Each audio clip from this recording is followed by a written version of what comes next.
যে খবরের দিকে আমাদের নজর রয়েছে, বকেয়া ডিএ ফেরত পেতে সুপ্রিম কোর্টে সংগ্রামী যৌথ মঞ্চ।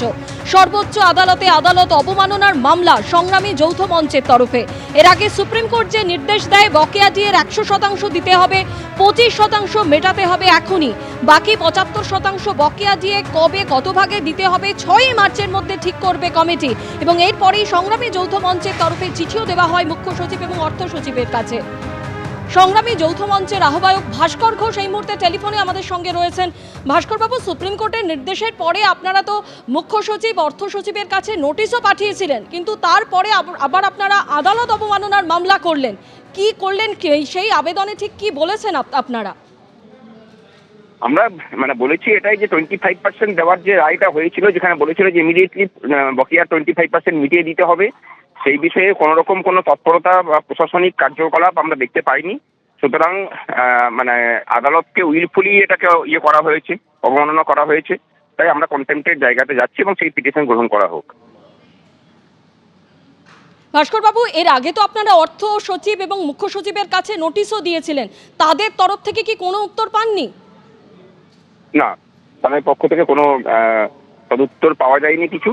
এবং এরই মাঝখানে আরেকটা কথা জানিয়ে রাখি যে সুপ্রিম কোর্টের যে 4 সদস্যের কমিটি, তারা কিন্তু রাজ্য প্রশাসনকে জানিয়েছেন যে তারা বসতে চান।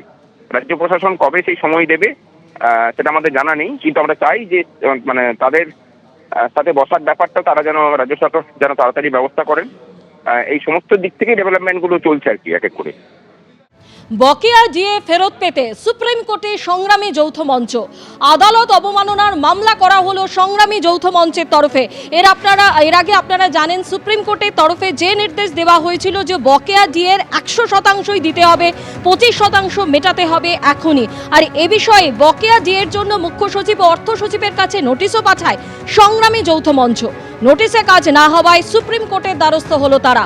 সরাসরি আমাদের প্রতিনিধি সৌভিক মজুমদার আমাদের সঙ্গে রয়েছেন। সৌভিক, কি জানতে পারছো?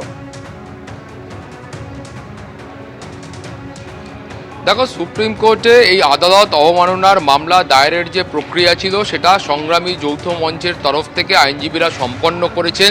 এখন সুপ্রিম কোর্টের মাননীয় বিচারপতিরা যখন মনে করবেন সেই সময় এই মামলার বিচার প্রক্রিয়া শুরু হবে। তুমি জানো যে এর আগে সংগ্রামী যৌথ মঞ্চের তরফ থেকে তারা কিন্তু এ রাজ্যের মুখ্য সচিব এবং অর্থ সচিবকে এই কন্টেম্পটের জন্য তারা নোটিশ পাঠিয়েছিলেন এবং সেখানে তারা বলেছিলেন যে তারা যদি ইতিমধ্যে সুপ্রিম কোর্টের যে নির্দেশ রয়েছে সেই নির্দেশ অবিলম্বে পালন না করেন তাহলে কিন্তু তারা বাকি যে আইনি বিকল্প রয়েছে সেই বিকল্পগুলো গ্রহণ করতে বাধ্য হবে। কিন্তু সংগ্রামী যৌথ মঞ্চের বক্তব্য হলো এখনো পর্যন্ত রাজ্য সরকারের তরফ থেকে এই যে মহার্ঘ ভাতা আছে যার 25% অবিলম্বে দেওয়ার নির্দেশ দেওয়া হয়েছিল সে বিষয়ে কোনো রকম সিদ্ধান্ত তারা গ্রহণ করেনি। ফলে তারা প্রথমে যে আইনি প্রক্রিয়াটা ছিল যে নোটিশ পাঠানো সেইটা তারা পাঠিয়েছেন এবং তারপরে তারা সুপ্রিম কোর্টের দ্বারস্থ হয়েছেন এবং মামলা দায়েরের প্রক্রিয়া সম্পন্ন হয়েছে। তোমার মনে থাকবে যে সুপ্রিম কোর্ট যখন এই নির্দেশ দিয়েছিল সেই নির্দেশে তারা স্পষ্ট করে অর্থাৎ মাননীয় বিচারপতিরা স্পষ্ট করে বলেছিলেন যে অবিলম্বে বকেয়া মহার্ঘ ভাতার 25% দিয়ে দিতে হবে।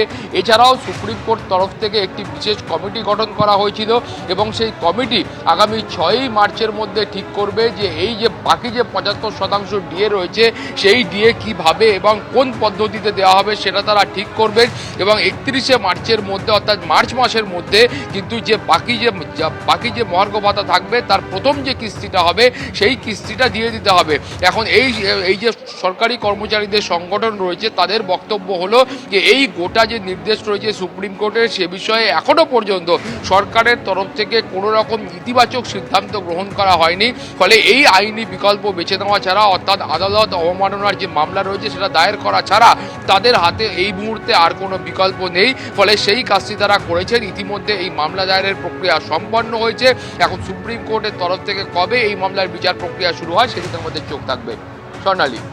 সৌভিক, তুমি আমাদের সঙ্গে থাক। একদিকে আপনারা শুনলেন যে সুপ্রিম কোর্টে এসআইআর মামলার শুনানি দুপুর 2টোর পরে হবার সম্ভাবনা রয়েছে, সেদিকে যেমন আমাদের নজর থাকবে। অন্যদিকে এসআইআর এর শুনানি পর্ব শেষ হয়েছে গত শনিবারই, আর এই মুহূর্তে চলছে সুপার চেকিং পর্ব। আর এই সুপার চেকিং পর্ব শুরু হওয়াতেই একাধিক গড়মিলের অভিযোগ সামনে আসছে। আরও বিস্তারিত জানতে কথা বলবো আমাদের প্রতিনিধি রুমা পালের সঙ্গে। রুমা, যে জায়গা থেকে দেখা যাচ্ছে যে এই সুপার চেকিংয়ে একাধিক গড়মিলের অভিযোগ সামনে আসছে, সেই জায়গা থেকে আগামী 28শে ফেব্রুয়ারি চূড়ান্ত ভোটার তালিকা প্রকাশিত হবার কতটা সম্ভাবনা রয়েছে? দেখো, জানিয়ে রাখি যে এবার সুপার চেকিং চলছে। সুপার চেকিং এ কিন্তু যখন চেক করা হচ্ছে দেখা যাচ্ছে যে একাধিক গরমিলের বিষয়টাও কিন্তু সামনে আসছে। যেমন একটা উদাহরণ দিয়ে বলি, যেমন বেহালা পূর্বই যদি ধরে নিই, সেখানে যেমন ৮,২১৫টা যেমন রয়েছে ডকুমেন্টস, দেখা যাচ্ছে ৬৫০ ডকুমেন্ট আপলোডই হয়নি। সেই নিয়ে কিন্তু সুপার চেকিং চলছে যে কেন এই ৬৫০ ডকুমেন্ট আপলোড করা হয়নি। অন্যদিকে এরকমও দেখা যাচ্ছে যে যারা এরকম ধরনের রয়েছে, যারা ভোটাররা রয়েছে, তাদের কিন্তু একাধিক ডকুমেন্ট দিয়ে দেওয়া হয়েছে, সেটা কিন্তু অনেক সেটা নিয়ে প্রশ্ন তুলছে। এবং যেমন একদিকে যেমন এই বিষয়টা রয়েছে, অন্যদিকে এটাও ঠিক যে ৪,৪৪,৯৭০ জন ভোটার কিন্তু এই মুহূর্তে অযোগ্যের তালিকায় রয়েছেন এবং ৪,৬৬,৩২৩ জন জেলা শাসকের কাছে যাচাইয়ের জন্য রয়েছেন। তার মধ্যে ৬০,০০০-এর যে তথ্য সেটা ভিন রাজ্য থেকে আসা বাকি রয়েছে। ৩০ লাখের চেয়ে বেশি রিভেরিফাই ভোটারের স্ক্রুটিনি বাকি রয়েছে। ২০ লক্ষ ভোটারের সম্পর্কে এখনো পর্যন্ত ইআরওরা সিদ্ধান্ত নিতে পারেননি। আর এরকমও জানা যাচ্ছে যে একদিকে যেমন বৈধ ভোটারের বিষয়টা আসছে, অন্যদিকে কিন্তু এইআরওদের কিন্তু নথি যে আপলোড করে দিয়েছেন সেই নিয়েও কিন্তু প্রশ্ন তোলা হচ্ছে সুপার চেকিং এর। কারণ কমিশনের যে গাইডলাইন বেঁধে দেওয়া হয়েছে, সেই গাইডলাইন বেঁধেও কিন্তু অনেক জায়গায় দেখা যাচ্ছে তথ্য আপলোড করা হয়নি। সেক্ষেত্রে কিন্তু প্রশ্ন উঠছে, চূড়ান্ত ভোটার তালিকা কি ২৮শে ফেব্রুয়ারি প্রকাশ হতে পারবে?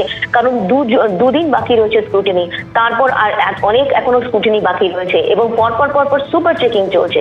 সেক্ষেত্রে কিন্তু প্রশ্ন উঠছে। তবে সবটাই নির্ভর করছে কমিশনের উপরে। সিও দপ্তর অবশ্যই দেখবেন যে দুদিন ধরে স্ক্রুটিনি চলার পর, দুদিন হওয়ার পর তারপরে কি পরিস্থিতি হয়।